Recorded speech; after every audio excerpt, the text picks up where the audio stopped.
If you made it this far, chances are you've already caught up to date on both phases of Marvel's cinematic universe, as well as seen my reviews for Thor, The Avengers, and Iron Man 3.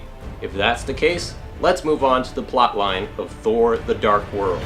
After fighting alongside the likes of Iron Man, Captain America, and the Hulk in The Avengers, Thor, the God of Thunder, played once again by Chris Hemsworth, spends most of his time trying to maintain peace throughout the 9 realms of the cosmos. But soon all of it will change for the worse once the villainous Dark Elves return, led by the Ninth Doctor himself, Christopher Eccleston. Fantastic. Their evil plan? Unleashing an energy source known as the Ether that'll engulf the entire universe in permanent darkness.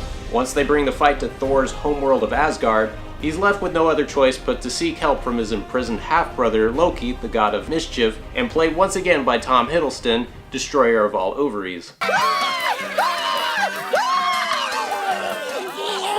So, how does the film compare with the first? Well, I should note that Kenneth Branagh did not return to the director's seat this time around and instead made way for TV filmmaker Alan Taylor, most noted for his work on HBO's Game of Thrones. One of the things I couldn't stand about the original were Branagh's choice to include Dutch angle shots. You would have thought that after Battlefield Earth was released, they banned that type of filmmaking. At least in the sequel, everything is shot normally, and the scope of it all is just as epic as you'd hoped it would be. But it's not without its share of flaws and misgivings, one of them being the first half of the movie, which resides on too much exposition, humorless bantering, and slow pacing.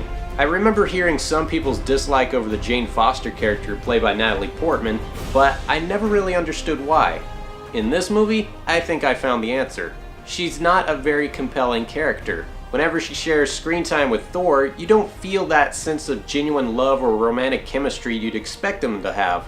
At one point, I almost sympathized with Thor's father, Odin, saying, "Why are you hanging out with such a boring-ass human being when you could hook up with someone as awesome and sexy as Lady Sif?"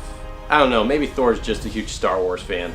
And finally, my biggest complaint about the film are the villains. Sure, they look cool and their evil plan is pretty legit, but not once do you ever find them anywhere close to threatening. And even though the movie begins with a narrated backstory, they still come off as poorly developed antagonists that only serve as conveniences to the plot.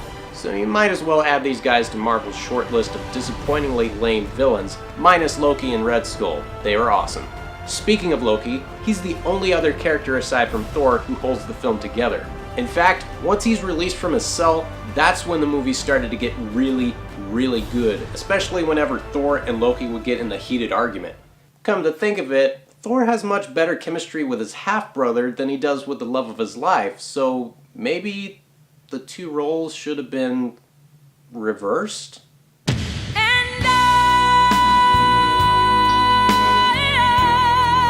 We also get a much needed boost in the humor department, a few surprise cameos, and a climactic showdown that's both imaginative and badass that's bound to remind some viewers of the Portal game series. So, is it as good as the first Thor? No. But is it still worth seeing? Yes. Despite its number of flaws, Thor: The Dark World still benefits from the strong leading performances, an epic score by Brian Tyler, and some pretty incredible action sequences. So on a scale of 1 to 10, I'm gonna give it a 7.5. And that concludes our show. I'm the host, and I will see you next time on another Midnight Movie Madness.